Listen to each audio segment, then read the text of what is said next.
Live life better.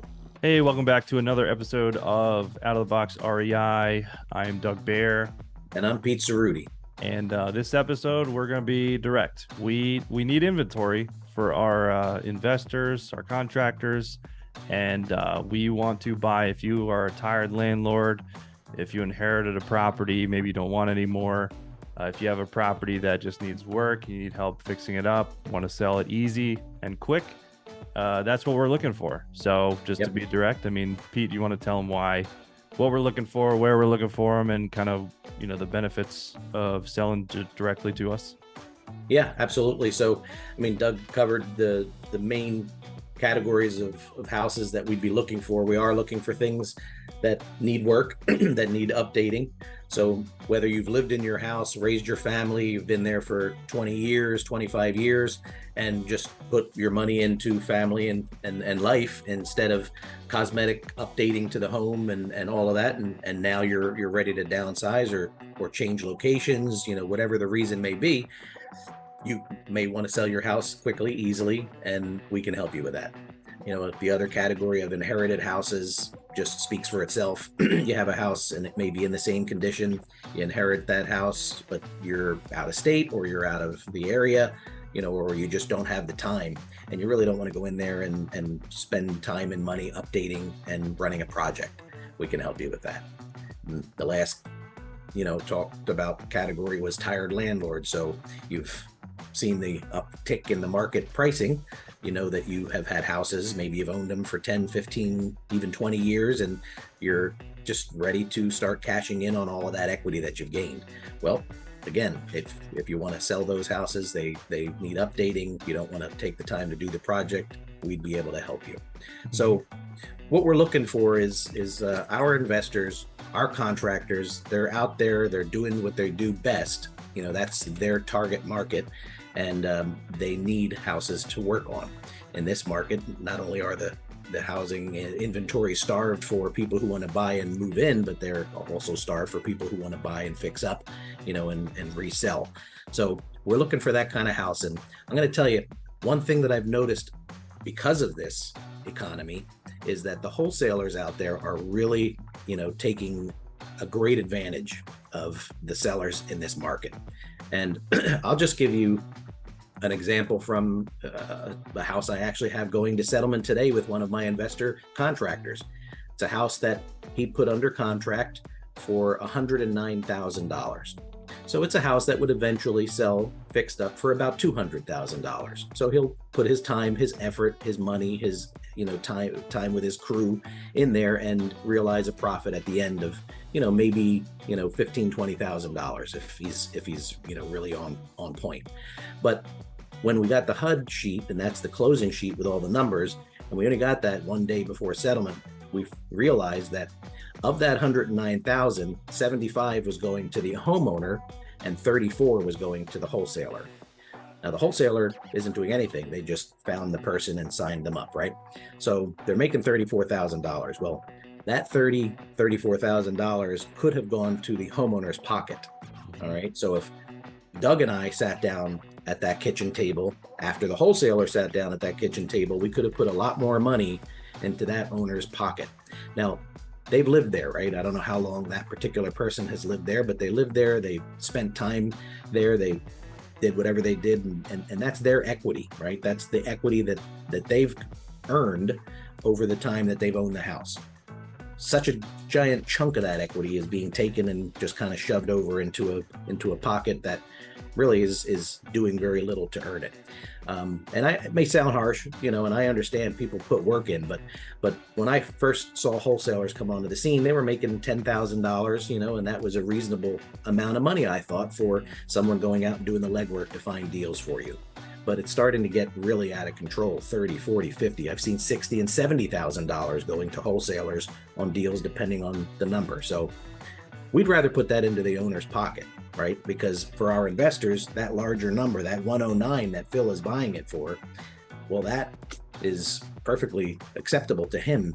And it would certainly be much more acceptable to the seller to be making that number rather than the 75 that they are. So enough said on that. I'm going to say, one thing is that we're not looking to do the wholesaling. We are, I'm going to say, working with a lot of different investors that will do the deals directly themselves.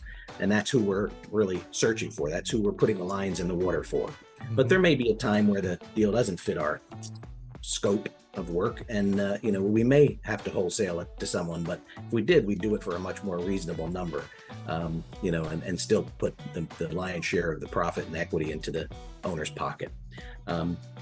Another thing that you got to keep in mind is when we're giving you a number and we're talking about that number, all the costs for this transaction, for this sale, would be paid for by the buyer. All right. So the seller, when we're talking about whatever that number is, and in the case of the example I gave you, that 109 number, that would be the check that you walk away with. That would be what goes to you. Sorry if I can jump in there. So we'll, go through all the numbers and have just the seller net sheet and show you exactly all the costs, what's going to go into your pocket at the end. So there's no hidden fees, nothing like that. Yep. Yeah, absolutely. And that's important, because a lot of times you hear, this is the number you're going to be paid, but then all of a sudden there's this fee, that fee, this commission, this whatever. That's not going to be the case here. You will get the number that we're talking about at the end. So there's a couple different ways we can buy it. And we've talked about these ways in the past, but just to reiterate, when we have the opportunity to do so, we can do what we call a joint venture agreement. So for the tired landlord houses, or for the inherited houses, those are houses that typically will end up empty. If you have a tenant in your rental that's on a month to month, or their lease is coming due, that's the perfect time to decide, all right, I'm going to sell this asset. So you give them notice, and when they move out, you retain ownership of the house, and you, along with our investor contractor, will sign a joint venture agreement. You'll keep ownership during the time that renovation is taking place. They'll put their risk, their money, their labor and time and effort into the renovation of the property.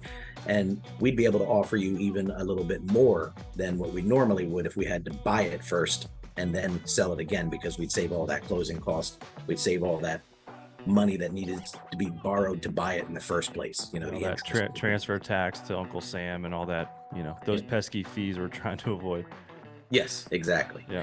So if you're in a situation like that, or the inherited house, which most of the time will be empty, then as long as the house is empty, we can move forward with that project while you retain ownership, save a lot of costs, and pass a good chunk of that savings on to you, the owner.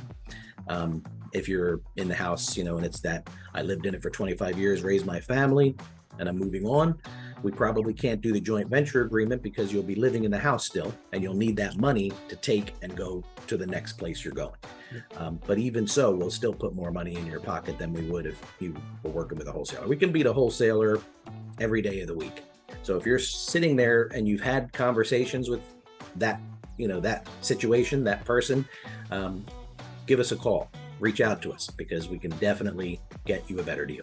Yeah, I mean, I think it's important to note too, like with us, wholesalers just give you the one option. They're trying to get your house under contract and assign the contract to somebody else who's going to eventually purchase it and then take their fee.